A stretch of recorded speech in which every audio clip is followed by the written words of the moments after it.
જય શ્રી કૃષ્ણ, જય દ્વારકાધીશ મિત્રો. આજે આપણે અધ્યાય 17નો 13મો શ્લોક સમજીશું.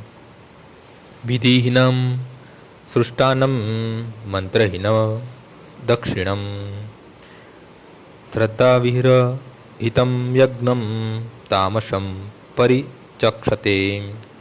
જે યજ્ઞ શાસ્ત્રોક્ત નિર્દેશોની ઉપેક્ષા કરીને પ્રસાદ વહેંચ્યા વિના વેદમંત્રોના ઉચ્ચારણ વગર પુરોહિતોને દક્ષિણા આપ્યા વિના અને શ્રદ્ધા વગર કરવામાં આવે છે તે તામસી યજ્ઞ ગણાય છે.